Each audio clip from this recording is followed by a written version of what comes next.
You are experiencing the Knuckleheads of Liberty podcast. It is August. Still had stuff up there.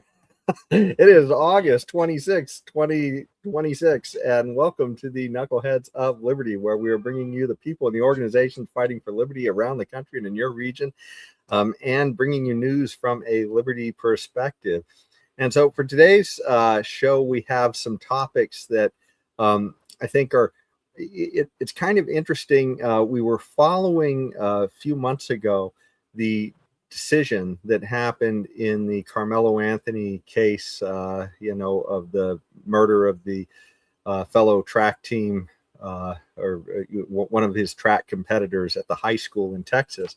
And one of the issues that came up in that is that there was this gentleman's agreement deal with prosecutors. And so we're going to kind of get into that. Why is it that so many deals are made in the legal system, and what does that really say about our legal system? I mean, are we really getting justice and truth, or are we getting some kind of canned spam version of justice and truth, I guess, from our government? And so that's one of the things I wanted to dive into a little bit. We also wanted to talk a little bit about free speech, which is kind of, it always feels like it's under assault, but we've, in recent times, there's been this one kind of provocateur on the right named Jake Lang. And I tell you, everywhere he shows up, he enrages the left so much that they start screaming, "Punch a Nazi." I'm not even sure that he calls himself a Nazi. I don't think he does, but they think he's a Nazi, and that's all it takes for them to say, "Punch a Nazi." Yes. Yeah. So anyways, but we'll get into some of what he's about and what's going on with him. I mean, just a little bit of spoiler alert: Spider-Man even shows up in the stories. Yeah. So it's exciting, but anyways, and then finally we're going to round it up with a little bit of a recap on the Enes Kanter story, because there's been a few develops in that recently with the WNBA kind of wokeology going on over there. So there's been a few developments, so we'll touch on that in our Knucklehead Noise Patrol. But before we get into any of that, let me introduce you to our panel. With us today again, we have Leon, the word Brathwaite, last word in Liberty. He is a retired engineer in the state of California. Not in California today, but no, very, very, very far away from California. Yeah, but still in a woke place, just about as blue as ever. It's like gravity. I feel like the scene from The Godfather. I try to get out, but they keep pulling me back. I feel polluted every time I come in here, man. But then the pollution is not as bad. It's not as bad. It's not as good as California. Wherever it is, man, it's pollution. All the same. Yeah. It's funny, for all those places, they sound so concerned about pollution, but you just choke on the wokeness whenever you go to the and get off the plane. It strangles your liberty. But anyway, so we're gonna talk about those topics. But before we get into any of the topics, we always start with quote of the day. And this one kind of relates a little bit to last week, but I think it also kind of connects to this week. And so I thought it was sort of an interesting quote. And so I'm going to bring that up here. This not exactly our somebody who I would think about for liberty necessarily, but it is Mr. Napoleon Bonaparte. And he had an interesting insight in this. And the phrase most people are aware of is, he says, it's attributed to him, is history is a set of agreed upon lies. But as I looked that up, apparently that's not exactly accurate. And so this is the more accurate saying. And since we're all about accuracy, the whole point of this quote, right? Let's get the accurate quote. And so what he said was, but what is this historical truth most of the time? An agreed upon fable. And so, and we talked about this whole thing with the Smithsonian and whatever, last week, and whatever administration happens to have power, well, that's kind of what you're going to get, right? And so if the lefties are in charge, suddenly everything is going to have a woke view. And if the people on the right are in charge, maybe it's going to hit more of a patriotic theme, type of thing and all that. But it's also disturbing too, because what we found in this Carmelo Anthony story is that, I don't know about you, Leon, but I was left with a completely different vibe on what actually occurred there. I mean, I think we both agreed that, hey, this kid murdered another kid, but I felt like it was two good students relatively, and they just happened to, be at the wrong place, wrong time. And the Carmelo kid maybe even had a bright future in front of him. That's what I thought at the time. and it all just kind of exploded in the moment. But I think what we're going to find out as we go into that story is that is not the truth of it at all, and yet that's what we would have been left with if this whole gentleman's agreement to not expose these issues about both of the kids' character hadn't forced this, as Carmelo Anthony was trying for a retrial after being found guilty. So anyways, we are going to get into that, but before we do, Leon, do you have any thoughts about Mr. Napoleon's, Mr. Bonaparte's quote here? Yeah, I just wonder. He said agreed upon fable, and in a sense, I'm sure there's some truth in that. But when he said agreed upon, is agreed upon by who and who? Who are the parties to this agreement in his quote? But I think there's some truth, because really and truly, history is history, and how we interpret it tells the story of any historical event. And I'm sure when the winner tells the history, it sounds like a great conquest, a great military conquest. If you're talking about a military event, the loser will tell you quite something quite different. So it leaves you wondering which perspective gives you the correct version of that event.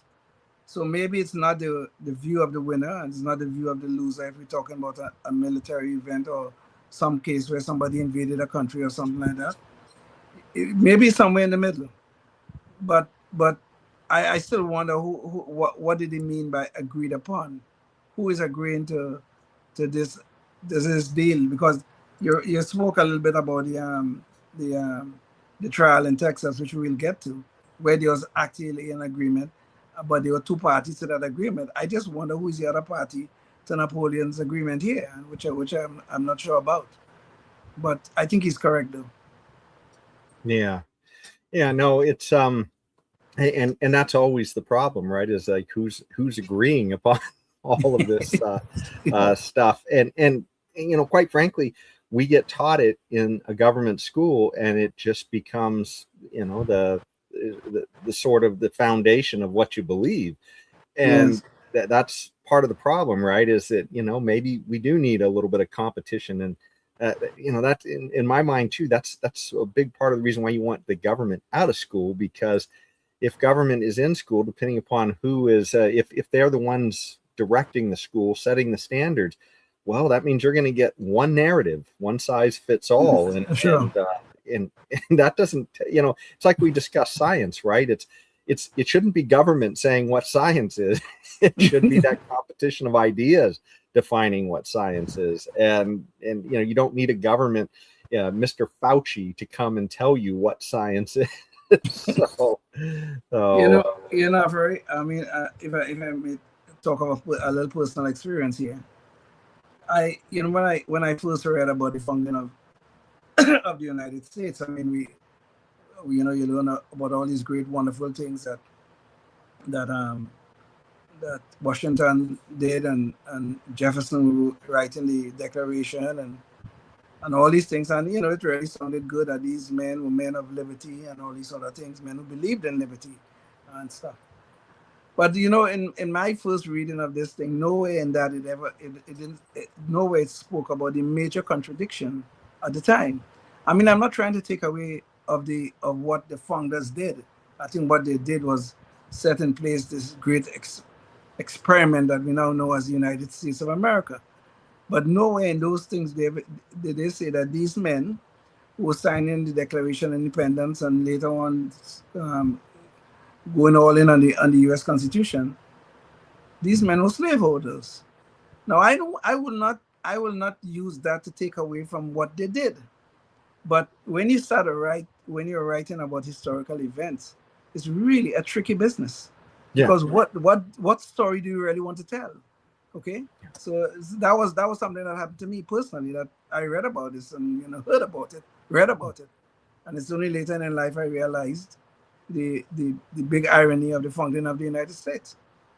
Well, and that was kind of I think a debate at the moment too, which kind of shows that, hey, look, it's not like it's just one voice. It's not like you can say the founding fathers and that's one voice. I mean, there was a lot of discussion going on behind the scenes of what was going to be in that final document. But in the end, when it's government, you get one size fits all.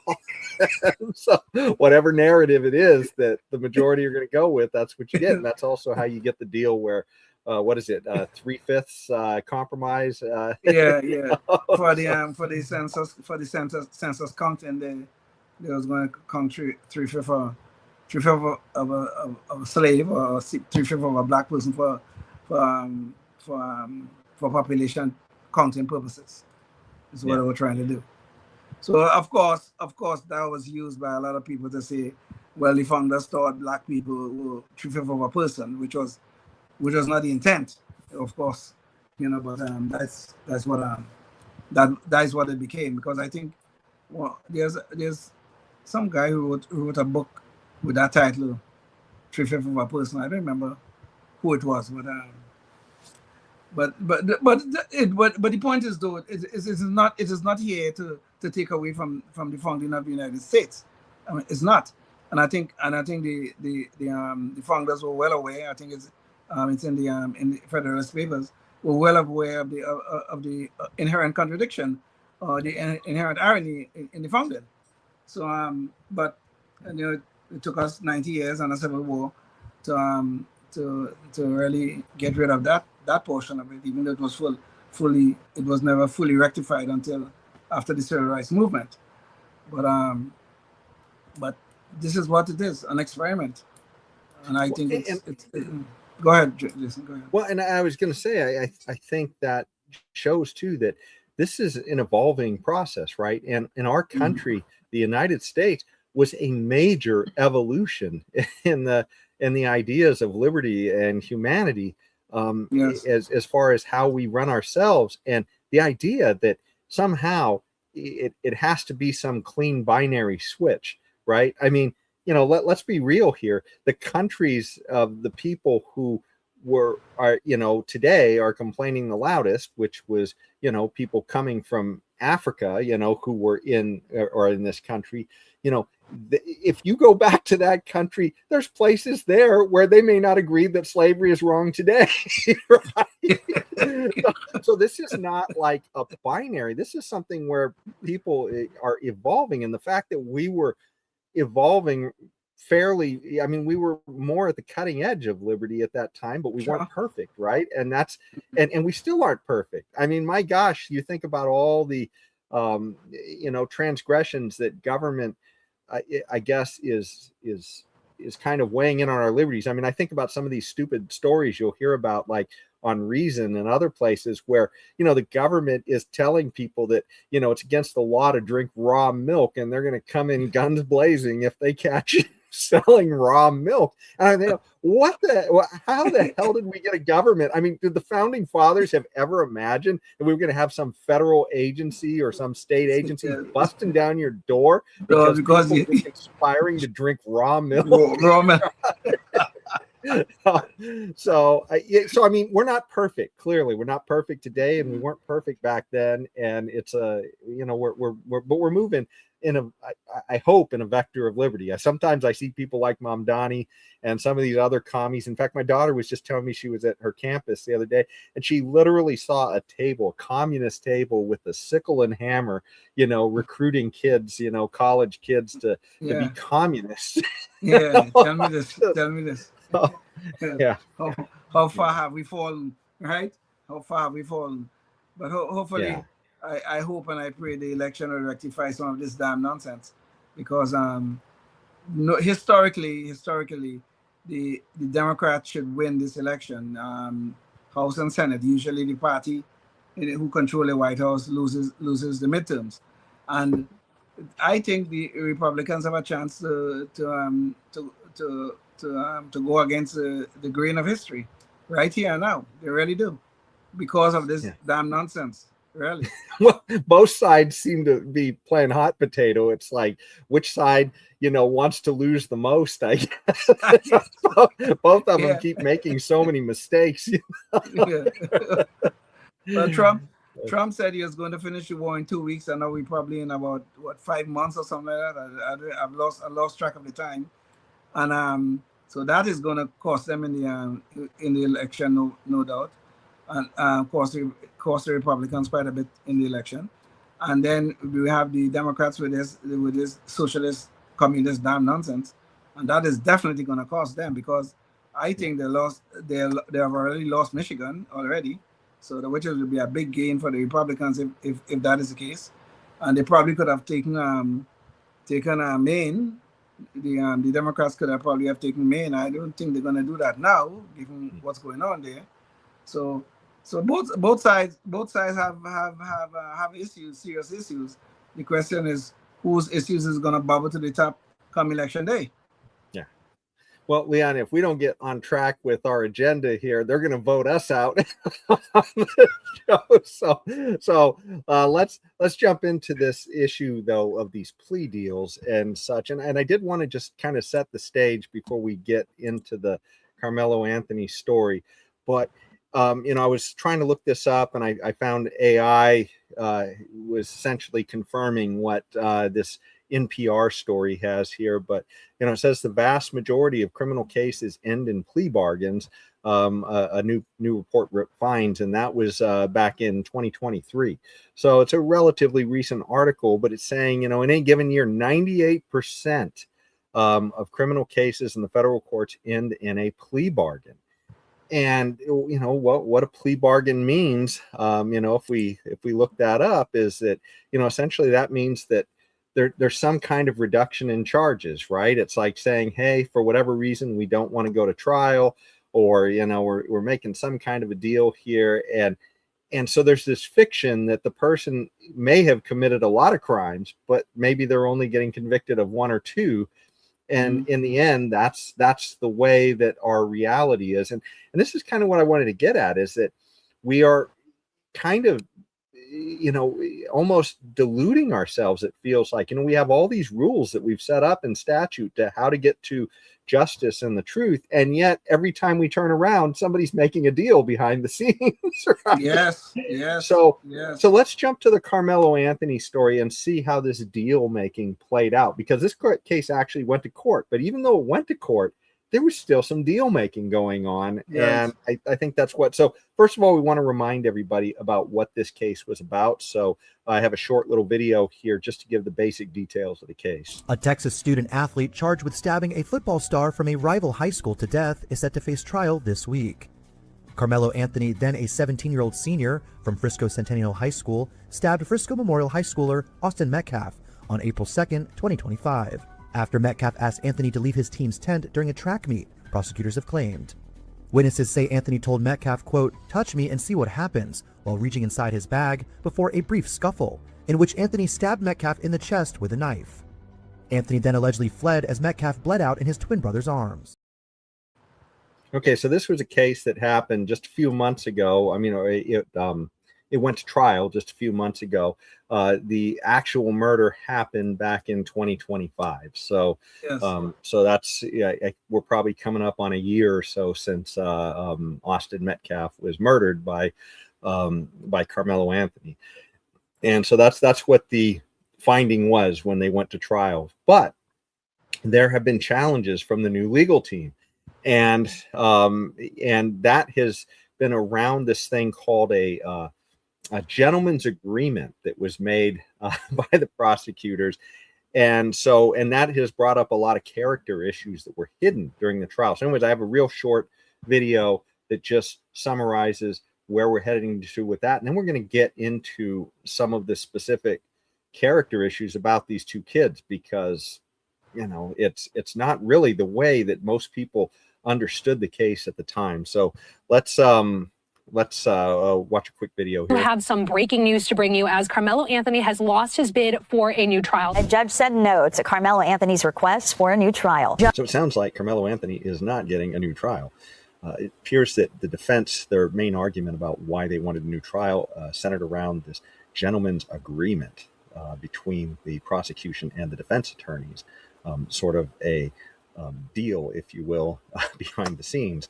And well, let's hear a little bit about it from the news report. Explosive evidence kept from the jury that convicted Carmelo Anthony. Folks were surprised when Carmelo Anthony didn't take the stand in his own defense back in June. And today we got a bit more insight into how and why that happened. This morning in court, one of Anthony's original defense attorneys, Toby Shook, testified that towards the end of the trial, we very much still wanted Carmelo to testify because we thought that was the only way the jury could see. That is why he used deadly force. Shook said that self-defense argument was important because they felt like they could convince the jury to go with a manslaughter conviction instead of murder. But after there was a breakdown over that unwritten agreement for both sides not to introduce any character evidence, Shook said Anthony didn't trust that prosecutors would keep their word if he took the stand and ultimately chose not to do it. Okay. And so that was essentially an unofficial agreement that the two attorneys had. So they didn't actually vet this with the judge, as an official order by the judge over what was going to get said. This is just an agreement between the two attorneys.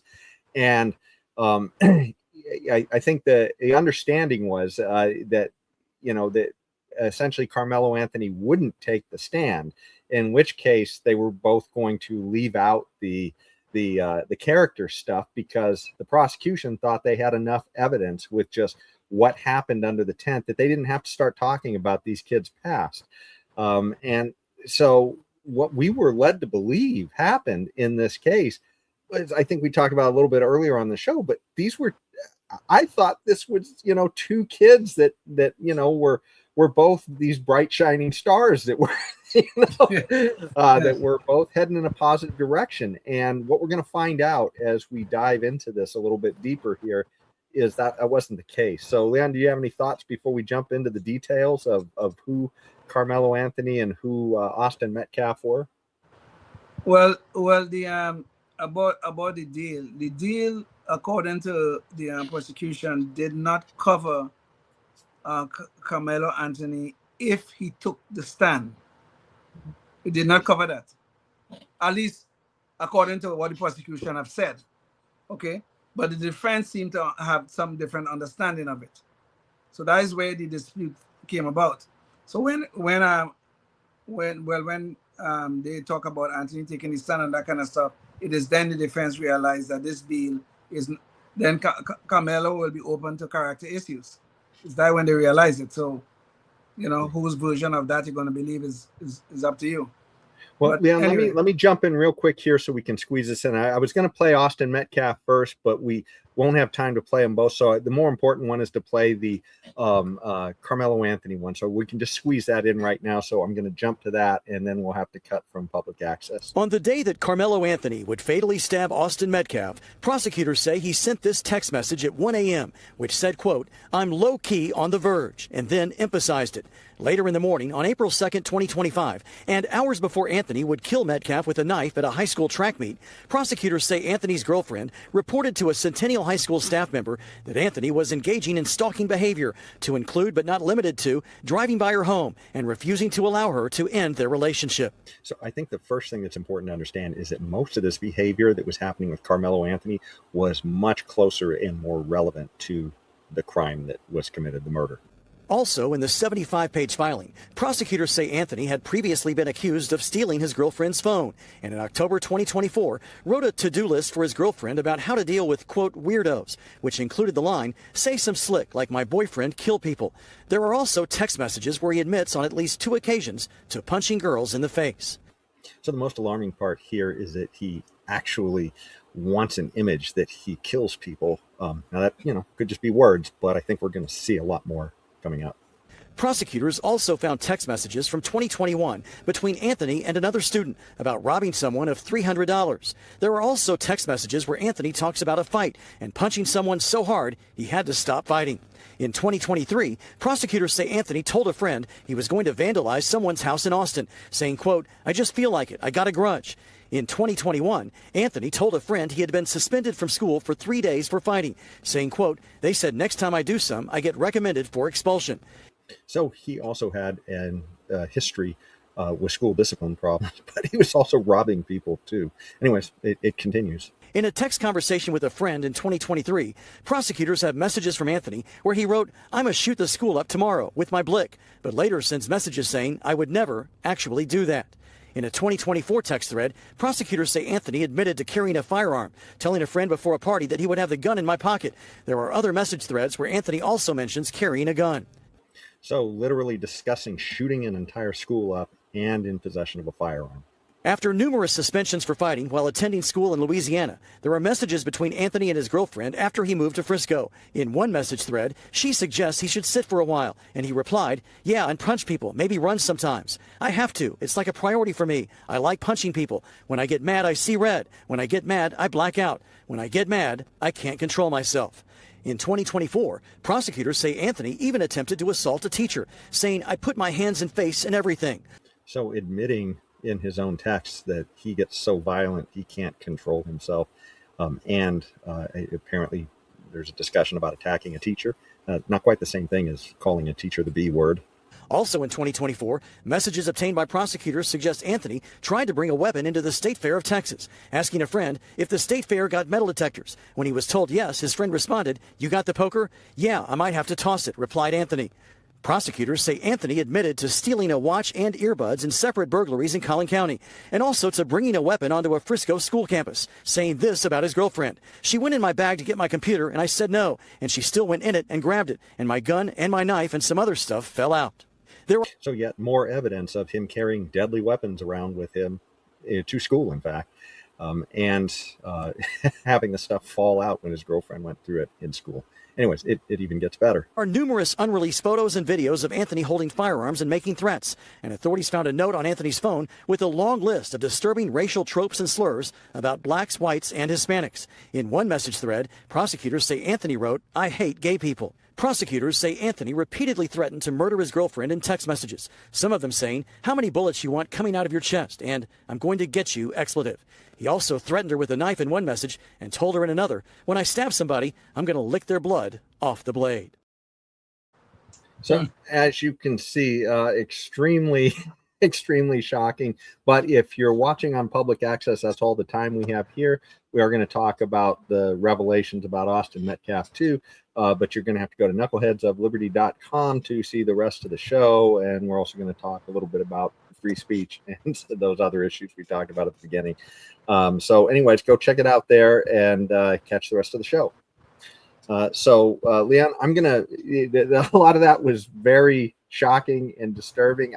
I do want to play the Austin Metcalf thing. I kind of hated to play those out of order, but we were running up against the clock, and I think this was the more important one to show because the Austin Metcalf stuff, it's in another league. I mean, it's some bad stuff about him and some things that are ugly, things that might be in a kid's life, but oh my gosh, I mean, this kid talked about shooting up a school. He literally talked about stabbing people and licking the blood off the knife just before he actually killed somebody with a knife. I mean, it's just, so anyway, this was a deal just for the audience. This was literally the gentleman's agreement to keep this stuff out. And you're going to see that there's some charged stuff in the Austin Metcalf, side too.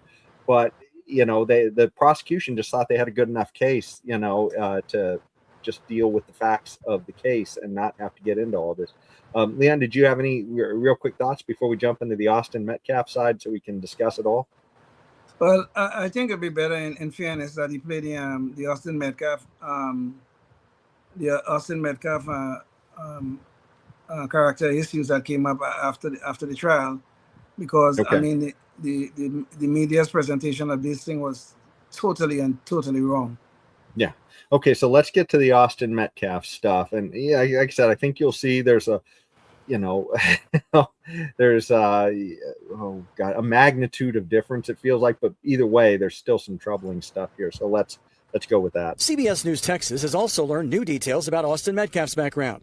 Metcalf and his brother Hunter were once caught spray painting graffiti, including KKK Kill All Blacks and Heil Hitler, along with the N-word, and were sentenced to 12 months of juvenile probation. So just to add some context, this event happened when they were roughly 10 years old. So it's kind of sketchy how this relates to who they were 7 years later. But there's a lot more. So let's hear some of that. Records reveal they reportedly told authorities, "We did some dumb stuff. We did some vandalism." There are several documented instances of Austin using racial slurs in school. And in 2023, Austin was accused of bullying a black student in class. In 2018, while still in elementary school, Austin and his brother were accused of bullying and assaulting a female, which led to his arrest. In that picture, it looked like they were just kind of little kids, maybe just a little over 10. During an argument in 2024 with another female student, Austin allegedly knocked her to the ground and punched her in the stomach. He was also kicked out of a football game and texted someone later, "I was about to beat the expletive out of those kids." At a previous track meet, when another student alerted Austin that someone not on their team, quote, "behind our bench was talking wild," Austin reportedly replied, "Kill that MF." During the 2023-2024 school year, he received in-school suspension twice. School disciplinary records from April 2022 to May 2024 reveal that Austin reportedly called a teacher the B word and used profanity. Again, the B word and use profanity. I mean, obviously this isn't good behavior, but it's not exactly shocking behavior from a teen. Told a school official that he couldn't control it and wasn't aware that it was coming out of his mouth. In 2024, on at least 5 occasions, Austin saw a counselor regarding his anger and rage during a football game. In 2021, he got banned from attending basketball games for a season after yelling profanity at a player. Metcalf also got suspended after he and another student were talking about bringing a gun to school the following day. And so you can see, I mean, even then, they're talking about bringing a gun to school, though there's no... Yeah. There was a picture, by the way, that showed the two of them with a gun, but it was in the context of hunting. So they were literally in hunting gear, and they had hunting rifles with them, right? So it wasn't quite the same thing as, you know, kind of holding a Glock or a AK and, you know, just posing for the camera, right? So yeah. Anyways, so anyway, curious to hear your thoughts, Leon. But yeah, it's well. It's when I first heard about this story, it was such a touching story about how Austin Metcalf died, and you know, Carmelo stabbed him, and he died in the hands of his twin brother.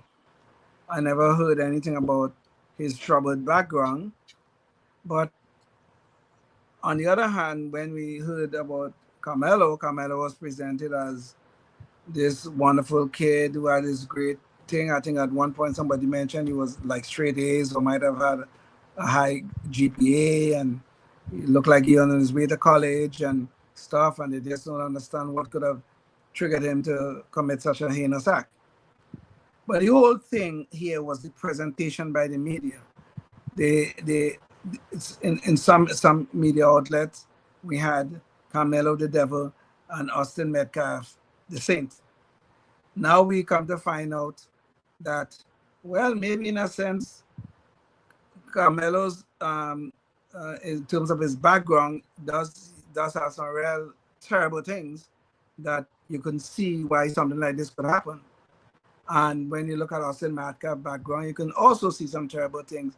But I'm not sure that any of the things that we have found out about Austin Metcalf, even though I don't think they should have kept that quiet, but there's nothing there I see that is relevant to the trial or relevant to the incident that led to his death, because I don't see, I have not heard Carmelo Anthony make any charge whatsoever or describe any racial incident that occurred that particular day. And I don't think they knew each other prior to this, knew about each other or knew each other prior to the incident that led to Austin Metcalf's death. But the only thing that came out of all of this was the fact Carmelo's black, Austin Metcalf is white. Bang, we had another racial incident in America when no one who was present claimed that there was anything racial about the incident. Okay, Anthony went there. He was asked to leave by Austin Metcalf several times. He refused. I think Anthony might have pushed him once. Carmelo grabbed out his knife, stabbed him. I don't know why he would want to take a knife to such an event. This was supposed to be some athletic track and field type event. So the media portrayal of all of this has been nothing but horrible. Now, this thing about the gentleman's agreement, I don't think they should be doing that where justice is concerned, because at the end of the day, we want to make sure that we have justice for the person who was killed. Now, unless they are trying to tell us there was something that in those character issues that they wanted to keep private or keep away from the public, unless they're trying to tell us there was something there that was so sensitive it might have had some terribly adverse effect, I see no reason to keep it out of the trial. Now, I am saying in terms of relevance, I see nothing so far that I've heard that about Austin Metcalf. I'm not trying to excuse his behavior, his conduct. Some of it occurred when he was 9, 10 years old or whatever it is. I'm not trying to excuse any of it, but I see nothing that's relevant to the trial itself. I would push back just a tiny bit. I think there was one thing that the defense could say is that he did appear to be an aggressive kid who was not like a pacifist by any means. True, I agree. So in that sense, it could play into how there could be a conflict under the tent. But even then, I don't think the evidence supported that narrative, but I could at least see how that little bit of character could potentially, have tied into this, that, he might have had, because there was the one piece of evidence where, he says, well, I mean, I guess one where he had, I guess both of them had beat up their girlfriends. Yeah. Okay, fair enough. Yeah. Fair enough. You could argue he have shown some bit of aggression in his past. Okay, I could accept that as reasonable, as a reasonable presentation by the defense. But still, nobody have said that he was like super aggressive to Carmelo Anthony before the stabbing. I have not heard that. Okay, but even though you're right, it could have been something that the defense could have easily put up as to show that, well, Carmel and Austin Metcalf was an aggressive kid and blah blah blah. He had the reasons. He went after Carmelo Anthony. Carmelo Anthony was in feared for his life, which is the normal narrative, and thus he took out the knife and killed him. Okay, that could have been one aspect of his background that could have entered the trial, maybe legitimately. But most of what we have seen about Carmelo Anthony since the trial ended, the things that were in that gentleman's agreement, I cannot see how that could have been left out of the trial. The man is talking about his fascination with knives. Well, he's a boy actually, is talking about his fascination with knives. He have shown a lot of aggressive behavior in some sense. He talked about shooting up a school, even though he said, well, no, I'll never do that, and that kind of stuff. A lot of things that suggest the intent to commit criminal acts. Yeah, it's all there. So I mean, and I think I'm not a lawyer, but part of the legal systems is to look for patterns of conduct, patterns of behavior when you're prosecuting a trial. So I don't know why they will leave it out. Why they will leave out any of this thing. I don't know. It's funny to what you were just saying. I listened to Nate the lawyer's podcast on this, and he described not Austin Metcalf, but rather Carmelo Anthony, as he was going through the laundry list here of things, as a walking felony. So yeah, I mean, clearly this deal benefited the defense, right?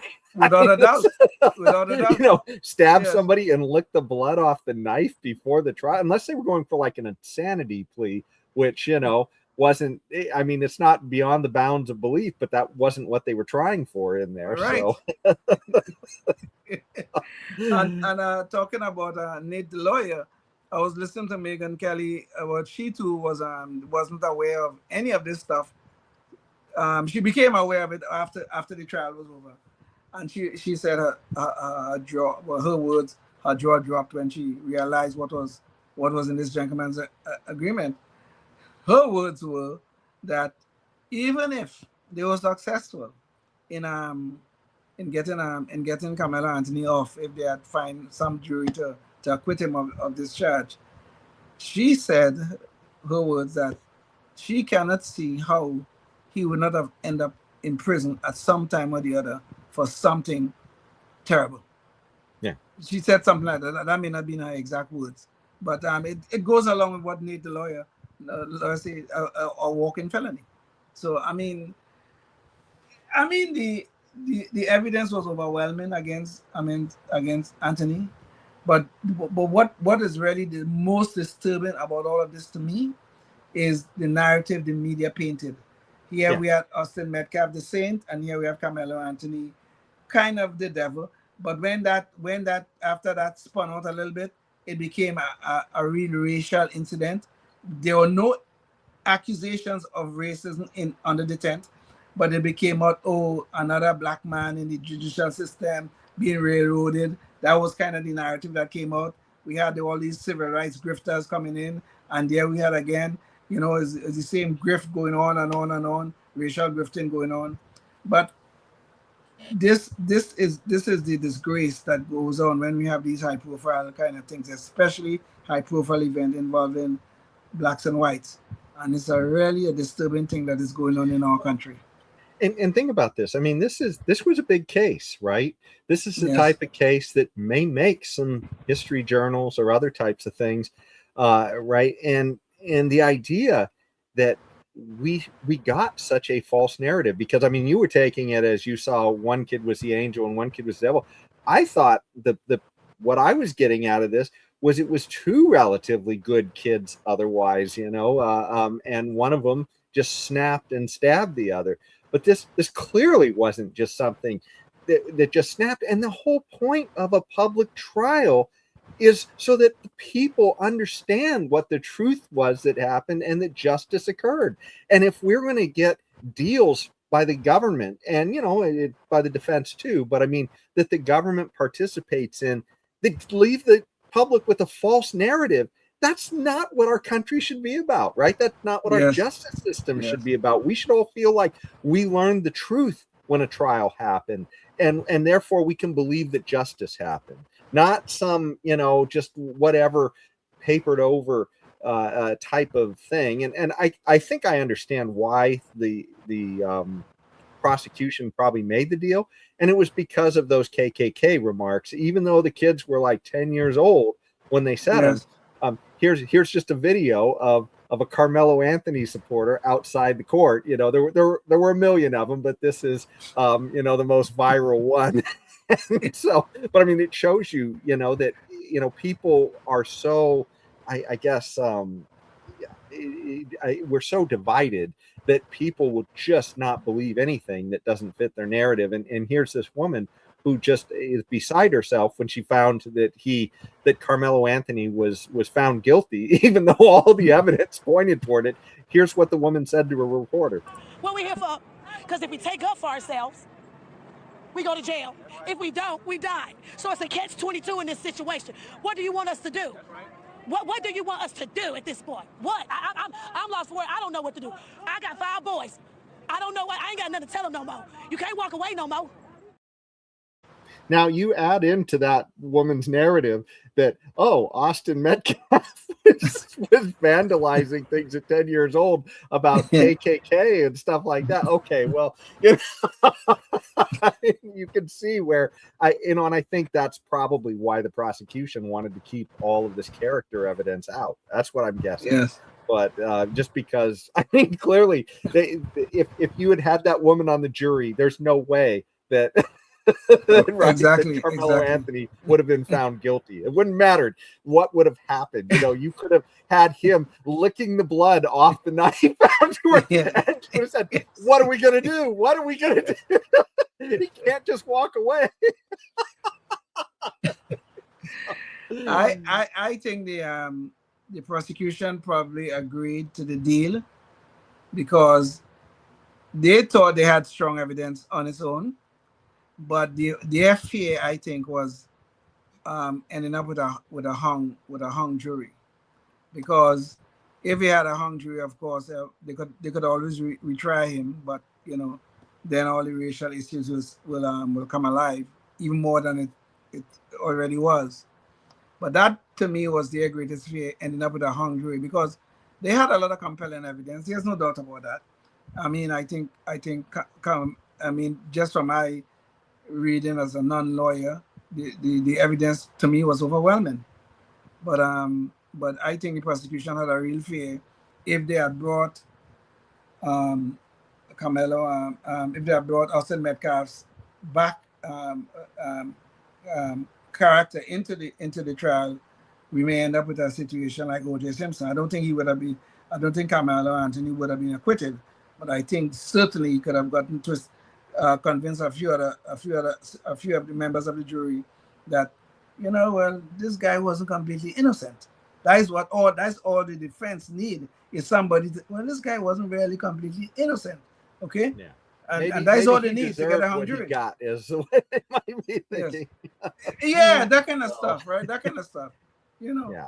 I mean, I mean, if I may digress here for a second, I remember when the O.J. Simpson was tried in California, and he was acquitted, and all they did was able to get that race issue high on the agenda, which the so-called Dream Team did, and next thing you know, they were blaming Mark Fuhrman for planting the glove and for all this other damn nonsense, when all of it was just so impossible to have accomplished. How many people would have had to be in on that conspiracy to frame OJ is unbelievable, but he got an acquittal. And and you got to figure too that because I'm a little bit torn there, because on one hand you want to demand that the government get things right, but on the other hand that the government never gets anything right. And so it's sort of like, or what level of imperfection. I mean, this is why, we've had this discussion on the show several times before, but why I'm against the death penalty, because I'm not in theory against the death penalty. I mean, if you had perfect knowledge that some guy was an absolute monster and running around killing people, I'm absolutely fine putting that person down and keeping them from being a threat to society. But I just don't trust the government enough to ever get it right. I mean, or at least beyond any kind of reasonable doubt, because the government has just messed up so many things in the past. It just, yeah. Yeah. I have some real moral issues about whether we should permit the government to kill our citizens. I mean, especially, I don't mind police officers having to do this on the streets. I think it's an unfortunate part of their job, and they do it, and sometimes they make mistakes. When they make mistakes, they have to bear the consequences of it, plain and simple. But whereas we go through a whole trial and and the state makes their case and everything and that stuff, and then we allow the death penalty, I don't know. I think there's a moral issue there that needs to be flushed out a little more. I mean, I don't want to digress into it right now, because that's not what we're here for. So I have some problems with the death penalty on those grounds, but I'm not saying I'm against it like you. I'm not saying I'm against it, but I have some issues about it. Yeah, and as you're saying, I mean, I have no issue with if somebody's running at a police officer with a knife, he has to shoot. He has to shoot him. I don't, to me, that's not a death penalty. That's self-defense for the police officer. But sure. If or the self-defense for another citizen, which happened in Columbus, Ohio, some years ago, where the police officer had to shoot a 16-year-old girl who was about to plunge a knife into the chest of another person. Yeah.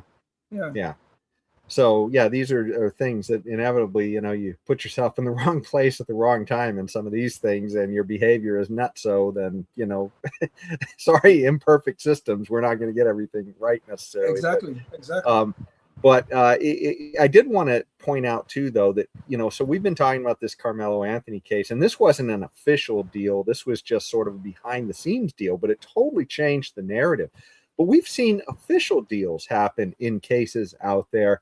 And like you say, I mean, we were showing the statistics on this. It's like 98% of actual cases are pleading to something. And so one of the most infamous cases of recent years is the Jeffrey Epstein case, right? And what has happened with that, right? I mean, we're talking about something that could potentially derail a presidency. I mean, it certainly did derail part of Trump's first year in office in this last time around, because people weren't trusting the narrative that was out there. Right.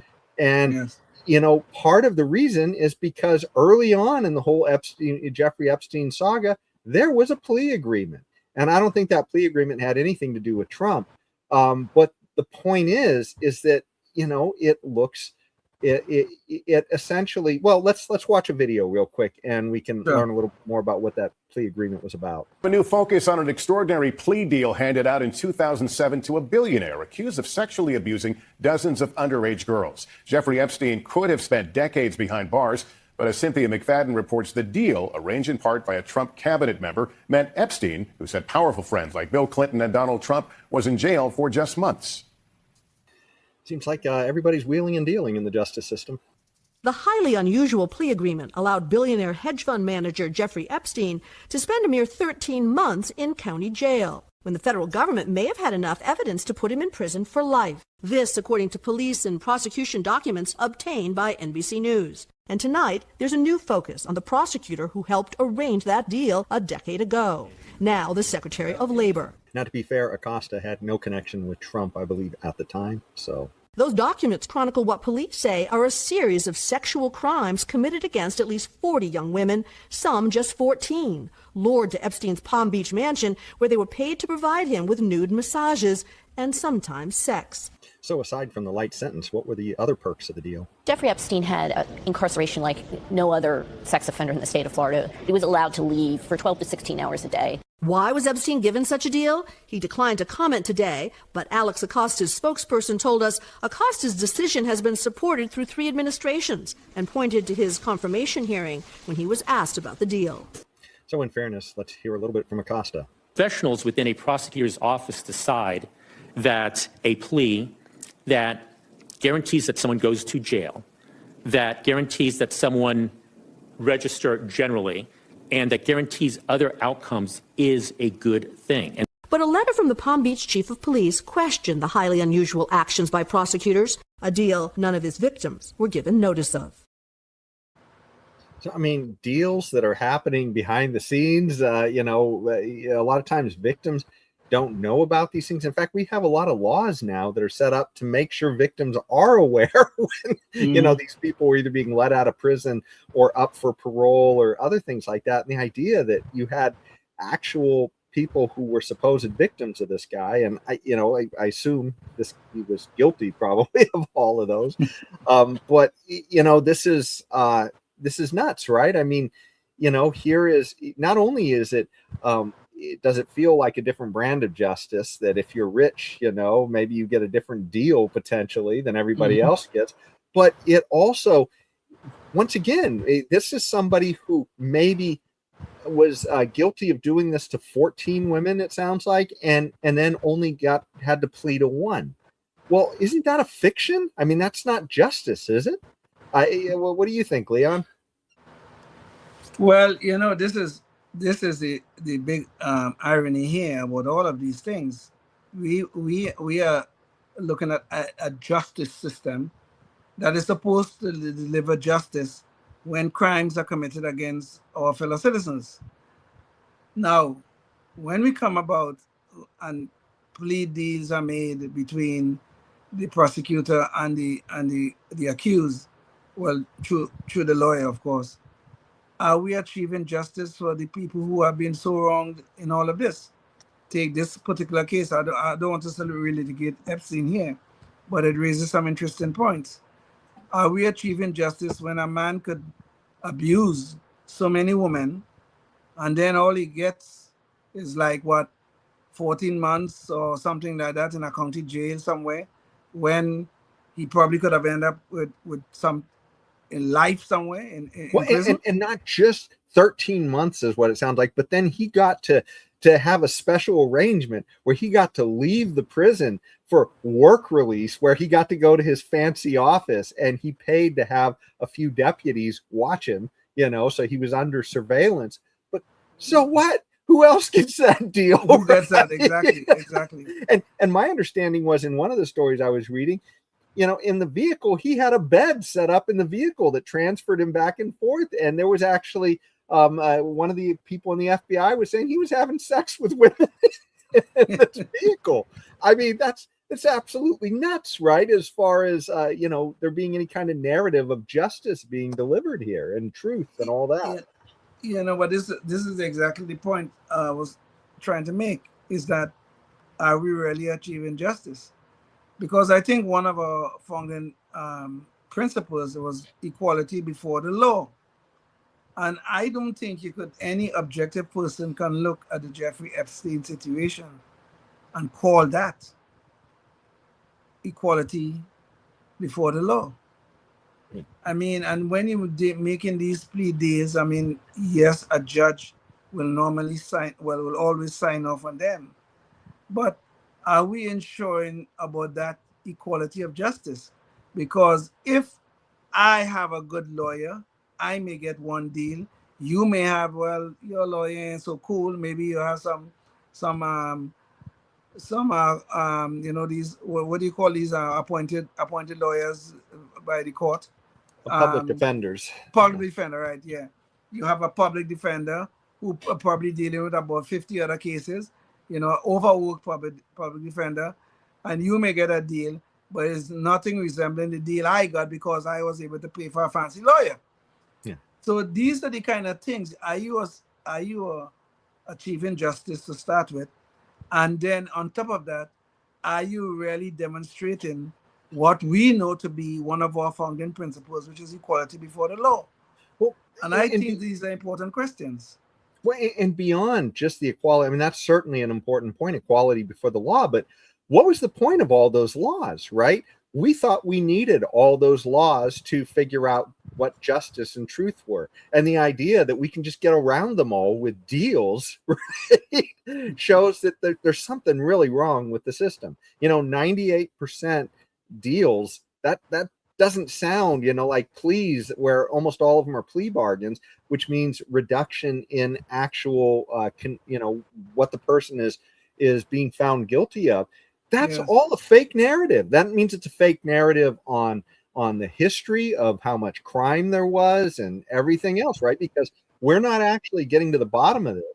And that does sort of beg the question, I guess, of it leads us to the question of, well, if our system is that cantankerous and overwhelmed for whatever reason, maybe because maybe we have too many laws like arresting people over raw milk or other things like that, that we are so burdened that we can't actually run the system the way it's supposed to be run, and we just all understand, it's about making deals.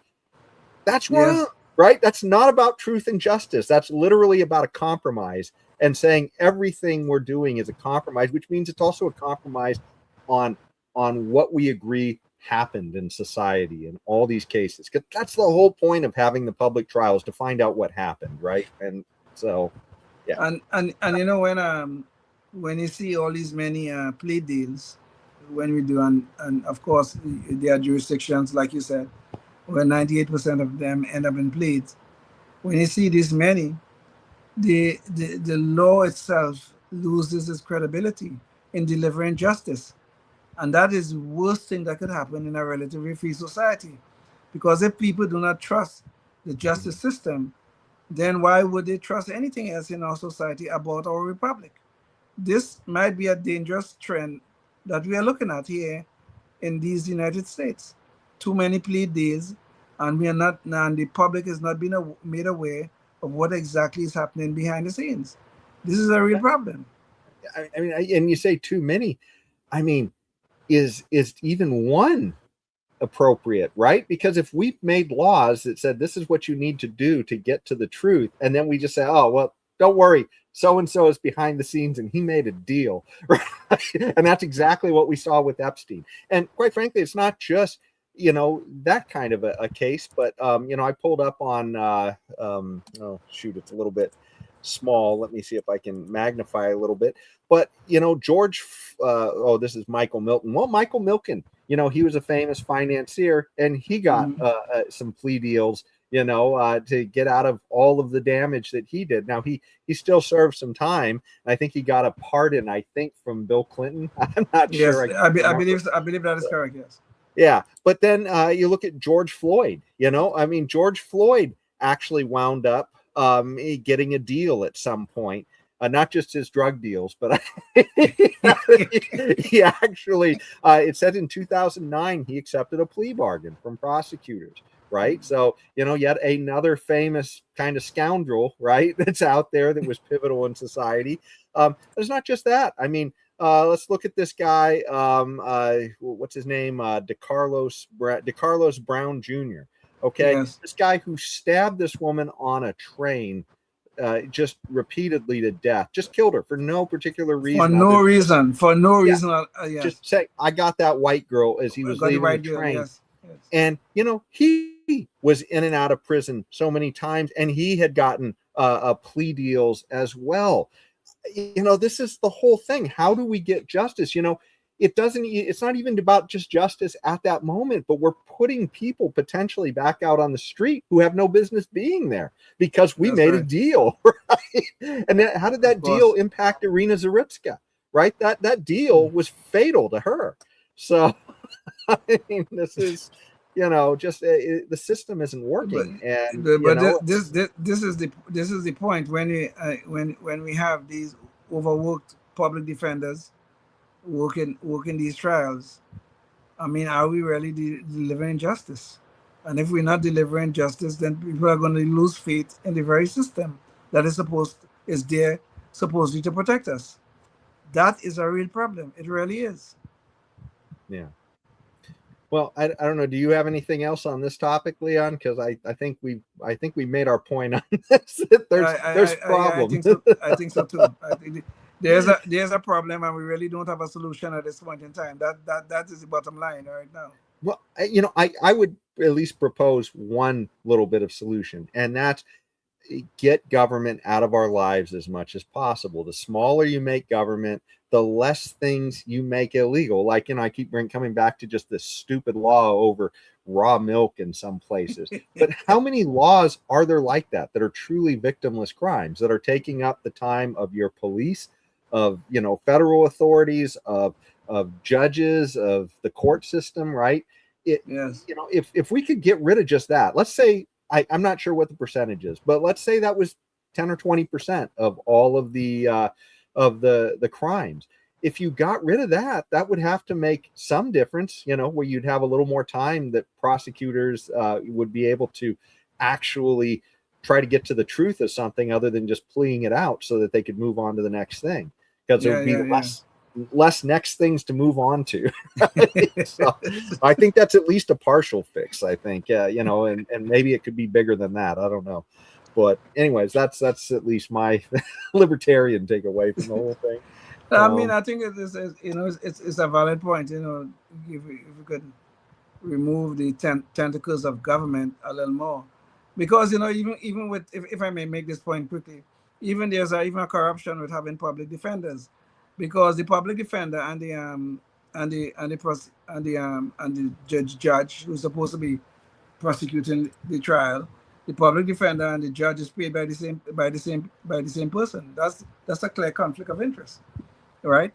And I don't know why we even permit this, because I don't see that a public defender could be truly objective, or a judge could be truly objective when he and one of the parties in the case is being paid by the same people. I have a real problem with that. Well, and part of the reason too that I think that it's so important that we've given free counsel to people who are, charged with the crime, is because our legal system is so massive and complicated that no, it's like Justice Gorsuch had that book overruled, right? Nobody knows even when they're breaking laws, right? I mean, how many, we've got such a complicated system that a lot of people have no idea how many laws they're breaking every day. And so the idea that, you know, you would be able to at all have a chance against a government that is paying somebody to at least know enough to prosecute you on some of these things, you know, it's you know, it's kind of a pipe dream. But if we had a simpler government, if we had less things to criminalize people over, it might actually be more accessible, that we could be a little more responsible for our own defenses and such. So, yeah. And even in my example, if I may go a little bit further, and I'll stop here now, is that the state is bringing charges against the person, and the state is bringing the charges, right? And the public defender is paid by the state. Yeah. Come on. Yeah. Well, I guess we're ready to jump on to the next story. The next story is kind of a big departure on this, but it's a free speech story, and it's been in the news lately. And I think, you know, it's something that's kind of ugly, that has, you know, kind of driven a wedge between me personally and the left, because I know I used to, you know, be friendly with more people who were on the left before. And then there was this time when Trump was just about to get elected the first time, and suddenly we were hearing all of this stuff where people who are on the left, who I expected to be like the biggest defenders of free speech, and suddenly they were saying, oh, it's okay to punch a Nazi. You know, if you see somebody that you don't like, and you know that you think their speech is ugly, yeah, you can hit them. That's you know, I wanted to bring up this story from The Guardian a while back, and if you can remember this was a guy named Richard Spencer, and there was this whole thing going around 2015, 2016, where, you know, the guy was out doing an interview and somebody just came and punched him, and everybody on the left was online saying, hey, you know, that's cool because he's a Nazi, you know, he's a white supremacist, he's a Nazi, so it's okay to just walk up and punch him, right? And I mean, that totally misses the whole point of the First Amendment. Well, we have a similar challenge that's happening right now with a guy named Jake Lang. And you don't have to like what he's saying, but the whole idea of having a First Amendment, you know, it says that, hey, look, as long as he's not advocating immediate violence or anything like that, then you can't just go up and try to silence him in a public place, right? I mean, that's not on you. It's not on the government. You know, you can tell him, hey, you're not welcome in my private property to say you're, you know, whatever your thing is, but you don't get to just go up, right? And well, let me show a video real quick, because you're going to get to see, this is like almost an everyday thing with Jake Lang now. We keep seeing all these incidents of him all over the country and this happening to him. So these are recently from, I think, Minneapolis and Dearborn. We're going to see two places here.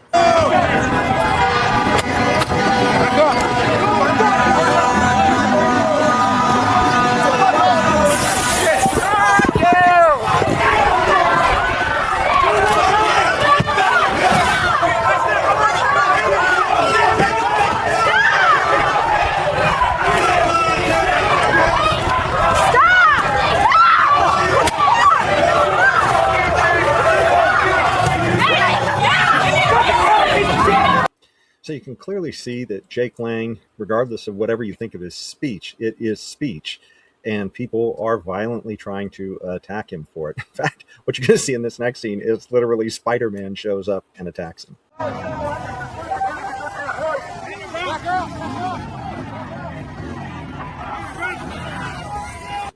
Interesting to note that both Spider-Man and Jake Lang wound up being arrested at the end of this. But anyways, let's watch a little bit more.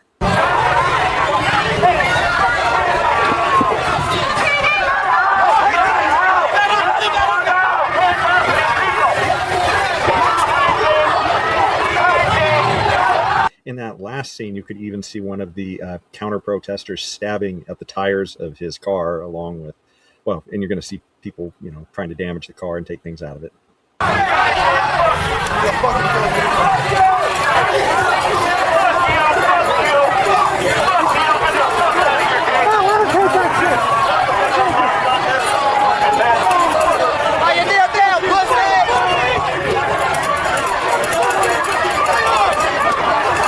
And just so you don't think this is a one-off, earlier in the month he was in Dearborn and there was a Muslim march, and he decided to go out there with his messages to protest or counter-protest the march, I guess.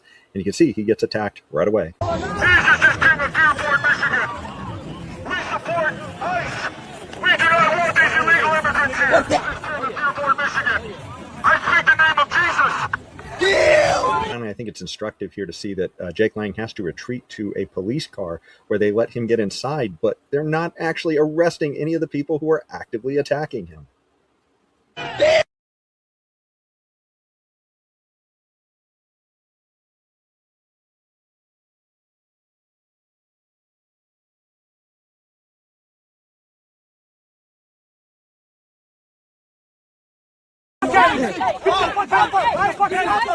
Stop. You're a fucking pussy. You're a coward. Fuck you, nigga. Get back. You stupid bitch. You know nothing. Guys, go back to your mom. Now fuck that bitch. Fuck you, pussy. So there you see, Punch a Nazi is alive and well in big blue cities. It's, you know, like I said, you don't have to like Jake Lang. It's about the First Amendment here, you know. What are your thoughts on this, Leon? Well, you know, before I got on the show, I thought this was a statement by one of our founders, but it turned out to be somebody else who said it. But the point is still germane. I think it was said that I may find your statements repulsive, but I will fight to the death to protect your right to say it. I think we in America here, many of us, mostly on the left, have lost that value. And the point about that, the First Amendment gives us, all of us, that right to speak as we please. I mean, we cannot go out and advocate for violence, and we cannot go out and go shout fire in a crowded theater and all that kind of stuff, and don't expect serious consequences to come from that. But in the course of political speech, political disagreements, we have seemed to lose the value of, I find what you say repulsive, but I will be willing to fight to the death so that you could have that right to say that. Because one day somebody may come after me for something I have said, and I would hope that you in turn will be willing to stand up for me to have the right to keep on speaking. That is our First Amendment in a nutshell. But yet we seem to have lost it. Now we've seen many on the left trying to shut down speech in every way they can. They want to go after the First Amendment and go after the Second Amendment because it is, oh my God, it is so offensive. You know, the other day I was looking at a video, and there was this woman, I don't want to be stereotyping, but she sounded like a white liberal. She was telling the person who was making a woman, it was a comedy show, and she was telling the people, oh, I'm so offended, you are a racist. She said, well, why am I a racist? Oh, you saying so many bad things about black people, some kind of stuff about black people, some kind of thing like that. So the comedian says to her, the woman said to the comedian, you cannot speak for all black people. And the comedian says, you are telling me I cannot speak for all black people while you are speaking for all black people and you are not black, right? It was such an irony, such a laughing point. But the point is, though, is still relevant. People are doing everything we can, especially on the left, to shut down speech. And this is another danger within our society. We cannot let these things continue. People have to be free to speak, whatever it is, whether it's religious issues with Muslims, whether it's ideological issues with trans people. Nowadays, everything is transphobic. And stuff, the minute you're opposed to some of the damn nonsense, whatever it is, we must be free to speak. Okay? You have the right to speak, and so do I. I just, for the life of me, cannot understand why the left thinks they have a right to shut down my speech. Yeah. I just cannot understand that. I hear you, but maybe you might be having trouble seeing me. I'm going to try and adjust my camera real quick. So I think my visuals, I just didn't want you to get, let's see here. Let's go back to it. Okay, good. We're back. Right. Just in case I didn't come back, I didn't want you to get alarmed. I think your speech drove me away. Wow. So well, Jason, since I'm a big believer in free speech, that would be okay for you to be driven away. You didn't attack me, so that's okay. Yeah, no, and that's the whole point too, is that, you know, there's two things that you have to battle speech you don't like. One is you can use better speech to speak back against it, right? Yes. So if there's something Jake Lang is saying that you don't like, well, make your argument against him. Get your own stage, right? Exactly. You know, say it against, you know, whatever he's. I mean, there's a whole town there that doesn't like what he's saying. I'm sure there's a stage you can say all kinds of things you don't like. You doesn't mean you get to pull him off his stage, just because you don't like it. But the other thing is freedom of association, right? We don't have to listen. We can turn the channel. You know, you can bar him from coming into your stage, right? You don't, if you own a stage, you don't have to let him come there and speak whatever you don't like about it, right? You know, that's, you know, you own a bar, he doesn't just get to come into the stage. You get to decide who comes into that stage, right? So you got two things working for you, and we could solve almost all our problems this way. But sadly, there's some of these authoritarian people who just think, oh, I didn't like what I heard, I got to go stop that guy from saying it, right? Exactly. I mean, man thinking oh, like the other 98%, which we're seeing right here, which is a Democrat social media account that is usually pretty terrible. I think this one had like, I think it was like 30,000 likes when I saw this one. So, you know, and it's just you know, I tell you, but I mean, that's really what, you know, because like I said, I used to think that there was a lot more chance to be able to reach the left, you know, back around 2014, you know, 2015. And then I started seeing this stuff. And you know, I was just shocked that people on the left wouldn't get that. I mean, I always thought it was going to be more people on the right that would have a problem with this, but it's really, you know, the people on the left. So, yeah. You would just let me tell you something. You know, I would have to say I've been a conservative since around 1983, 1984, somewhere around there. I've come to my conservative views, my conservative way of life, and everything else. And I could tell you, we could fill up a whole show about some of the difficulties I've had with holding those kind of views and arguing with people using those sort of principles that I believe in. And the reason why people will have disdain for me and sometimes tell me some of the most awful things is only because I'm black. I don't have a right to have those kind of views because I'm black. You wouldn't believe. We could do a whole show on this, bro. We really could. I think I've told you about the incident involving the 2000 election when I was taking 2 hours off to go vote. But I don't want to digress too far, but we could do a whole show on that. Yeah, I think you gave us that story the other day, and you know, the idea that they just assumed they knew who you were voting for. Exactly. Yeah. Yeah.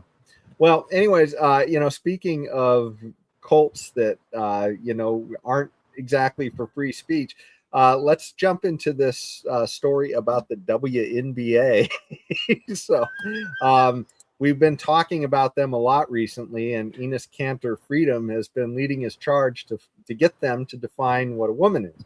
And he's put them on the spot because, you know, they've been, you know, people on the left are so squishy about this whole thing and saying, you know, well, it's whatever a person feels like. And he says, okay, I feel like a woman. I want to go play for the WNBA. And that's pretty much defines a woman at the WNBA, right? Which is kind of a weird thing. So he put them on the spot. And so they have said, sorry, you and Royce White aren't eligible, but they haven't given them a reason why. And so this, you know, could lead to some kind of discrimination type of lawsuit or something. I'm not 100% sure because, you know, the protected class category covers women, but I think the whole problem is, what's a woman? What's a woman? They can't seem to define that. Yeah. Yeah, and I'm not even sure. They don't know what the W and the WNBA means, you know. So well, I'm not even sure that if the federal government wanted to jump in on his side, like Harmeet Dillon or somebody else like that, if they would want to, because if they did just to get the WNBA, then suddenly they might be legitimizing this so that a trans person might be able to sue for, normal places too. So I'm not 100% sure what kind of ground everybody's standing on here. But one of the crazy things that did come out about all this is that for a league that is so woke that they can't even pin down what a woman is, they sure as heck, and this is a very LGBT friendly league, Yes. right? Yes. They sure as heck can decide that something is really gay in a derogatory way. So let's watch a video here. Bring everybody up to speed on that. And right before the break, this was the scene inside Wintrust Arena after Natasha Cloud got that bucket. She wanted her voice heard. We have talked about the conversations surrounding the W. That is Enes Kanter in the building today. And they threw Inez Freedom out. Can you believe the level of transphobia in 2026? Okay, so we talked about this last week with the WNBA stuff, and they've kind of resolved things. I think they think on their end they have thrown Enes Kanter out of that game, and they've actually come out and banned him and Royce White from being drafted into the league. But they didn't give a reason why, which means that there may still be potential lawsuits coming, because all they had to do, which was what Enes Kanter was trying to do, was push them into defining what a woman was, and they wouldn't do it. But anyways, for a league that's this woke, check this other issue out, right? I mean, they've had this issue of dildos being thrown on the court, and see how anti-PC one of the players was for a league that has a lot of LGBT participation. Green dildo was thrown on the court. It's reported this week Park will skip the Asian Games. There is a long and storied tradition of green dildos getting thrown onto WNBA courts. And no one's picked the object up yet. You guys, oh my gosh, okay. Natasha Cloud, the same player who transphobed Inez, said this about the incidents. I want you to know that is the gayest thing that you can do, is to go to a store, a sex shop, buy a dildo, come to a women's game to throw the dildo on the court. That is the gayest shit that I've ever heard. That's the gayest shit that she's ever heard. She said it in such a derogatory way. So are gays not welcome to come watch the WNBA? I guess not.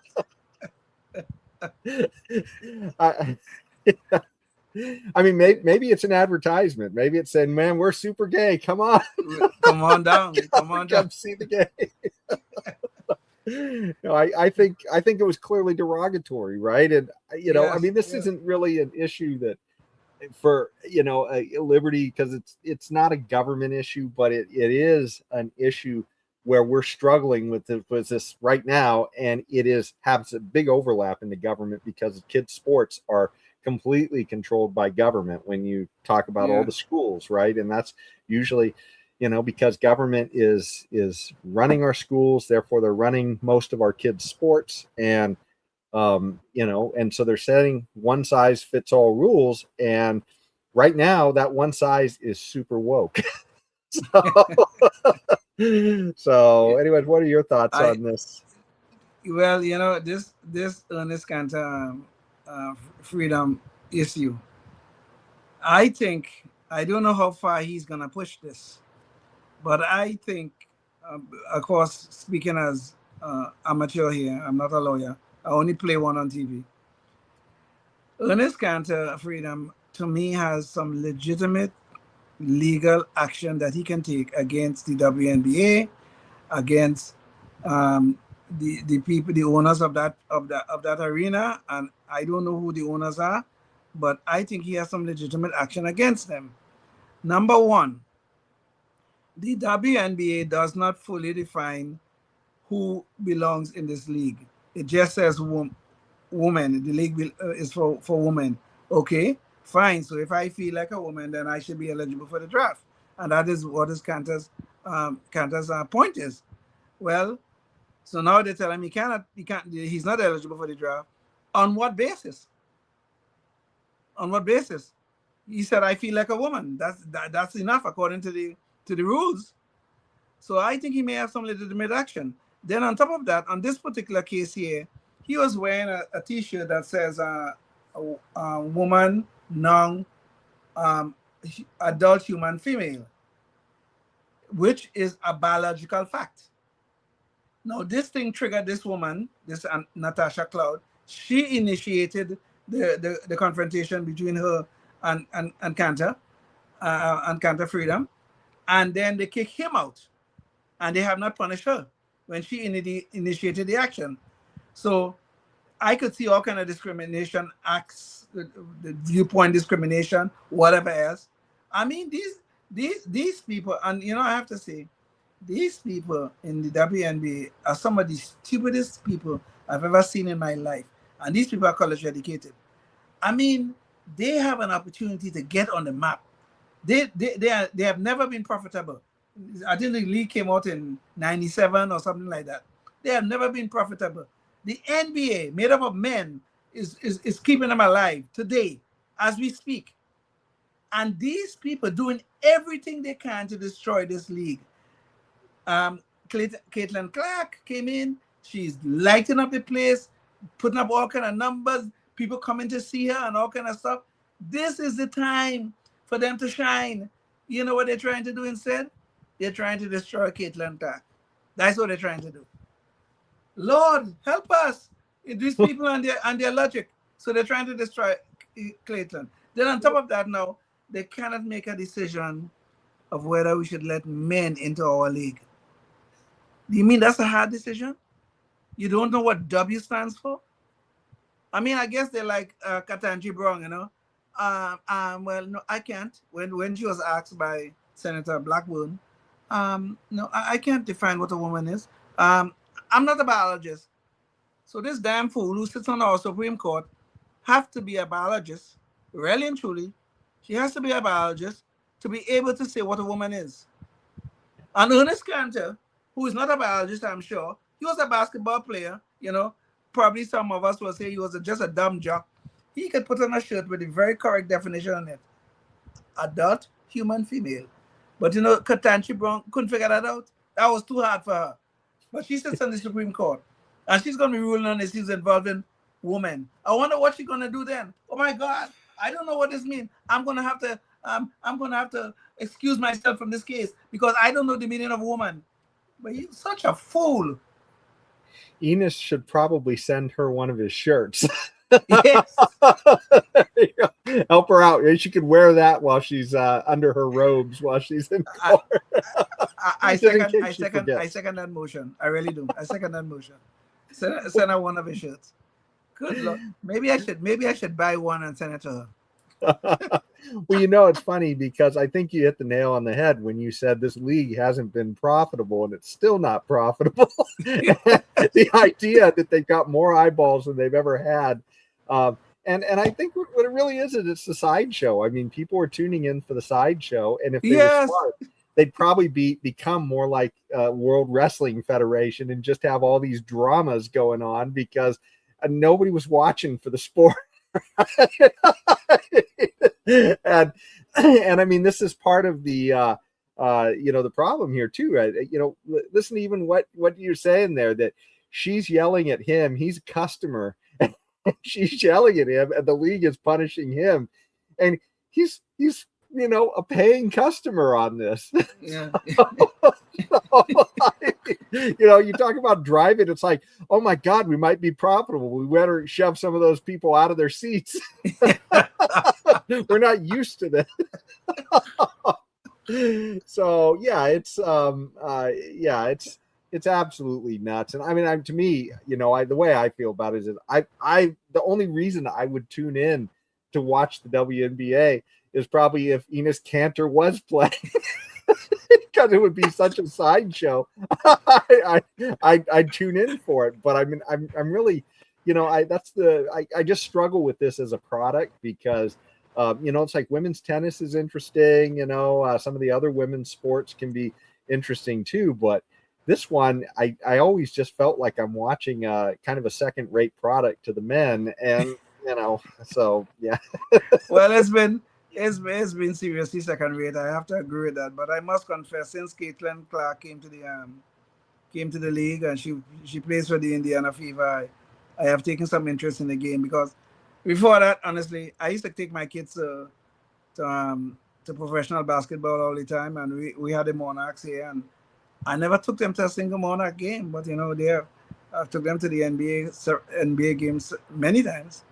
But I never had any interest in the WNBA. But since Caitlin came along, I've been watching some of the games and following it, especially the FIFA, quite a bit actually. So I have noticed that as Caitlin Clark has come on, so has the controversy, and so I think it's actually more of the controversy that's bringing the eyes than actually Caitlin Clark. I mean, I'm sure she's a wonderful woman basketball player, but it's just, you're just kind of like, it's like saying, hey, it'd be great to go see a bunch of high school games too, but if you got the pros, and you got a high school game.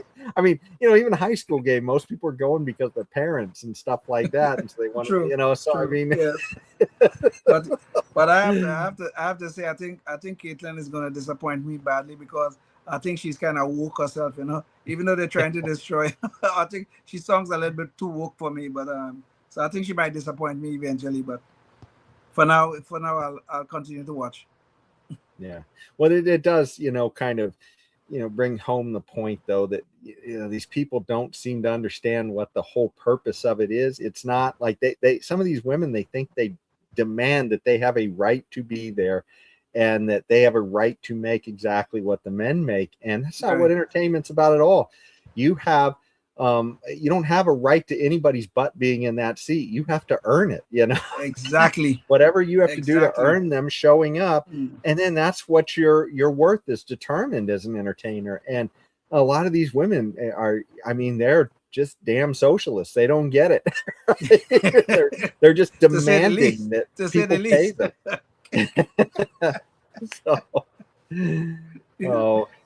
These people, they can't turn a profit, but they were one time walking around with shirts and with signs, all kind of stuff, talking pay us what we deserve, or some kind of nonsense like that. What you deserve? You deserve less than zero. You're not turning a profit. Why you got to talk about pay us what we deserve? Huh? Yeah. No, that makes too much sense for them, so I don't think they'll be catching on anytime soon. Anyway, so I guess to get back to the quote of the day as we exit, go back to this, but what is this historical truth most of the time, an agreed upon fable? And as you can see, oh my gosh, just look at that WNBA story. I mean, we can't even agree upon the fable of what a woman is. What kind of trouble we're in society right now.